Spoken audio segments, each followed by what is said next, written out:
question is, before the hush, what was your biggest frustration? Before the hush, my biggest frustration was my thought life, and more specifically, just like stopping short at stuff that I, like thought patterns that like could have led to breakthrough in the past. So just like instead of going that next step of trying to think through a problem, I would just like give up. And since I've done the hush, I've found that is those types of patterns are few and far between. And what did you try before to solve some of those frustrations?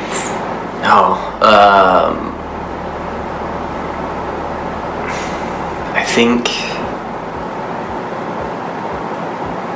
what helped was writing them out, but it was a very slow process of trying to think through those things. And I still do write stuff out when I'm trying to think through it, but now it's like they come much quicker, and I'm much more confident with the results, or like the answer, I guess. Okay. What results are you most thrilled with the hush? Oh man, I had so much breakthrough that I honestly wasn't really even anticipating. One of the biggest ones I'd say was I don't really I feel like I have the tools that I need to fight against like things that I had always put on myself. So like last week I had talked about like shame and embarrassment just in my own life and feeling those things towards myself. That was like one of the biggest breakthroughs that I had, was just realizing that I don't need those anymore. Does that answer your question? Yes.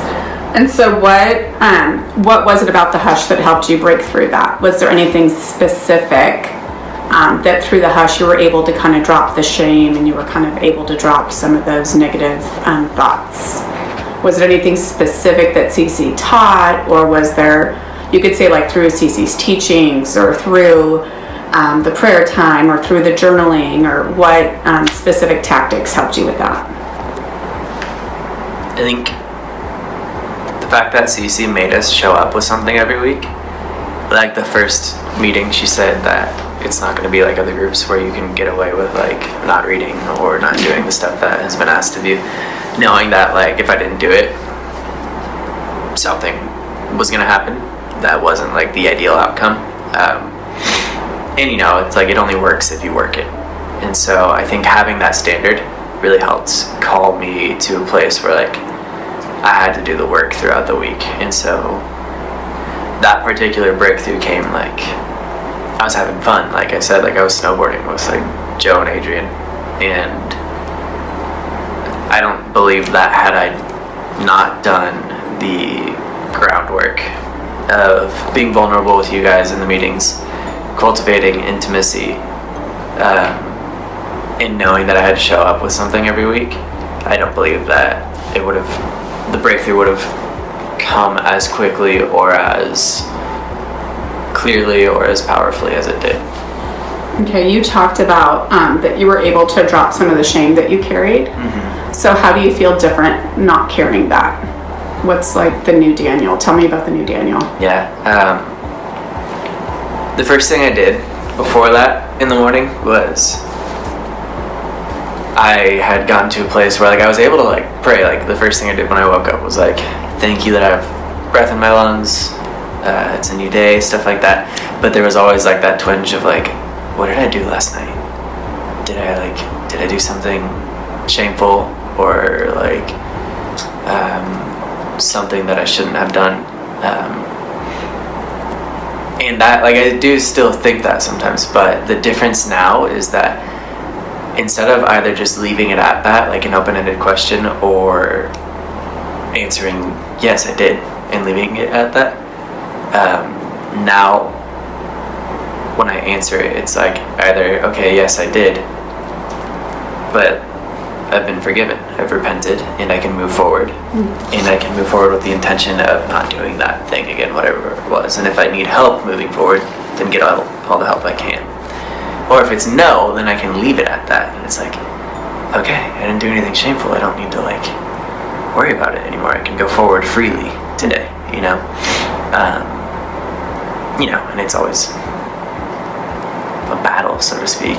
But I guess spiritually, I feel much lighter now. I don't feel like I'm looking down all the time. I feel like I can like, oh wait, I'm counted. I have things to offer people. You know, and people need me to look like that too. They don't need me just like moping around and like all bummed out all the time because I did something I shouldn't have done, you know. That's so good, Daniel. So what's now possible for you now that you've been through the hush and you've experienced these breakthroughs? What's possible for Daniel? The biggest thing that I think in the wake of all of that, that I didn't think was possible is full acceptance of me as I am, and because of that, full acceptance of other people as they are. Even if from this day forward, I never changed a day in my life, I would still be able to like love myself because I know how Jesus feels about me, and I'd be able to love people much better as well. And even if they never changed, I feel like I'd be able to love them the same way. Good for you. Can you define the hush and what it means specifically for you? If someone were to say like, hey Daniel, I heard you went to the hush, what's that about? Should I do it? Yeah, actually, the way that I explained it to my mom when I told her about it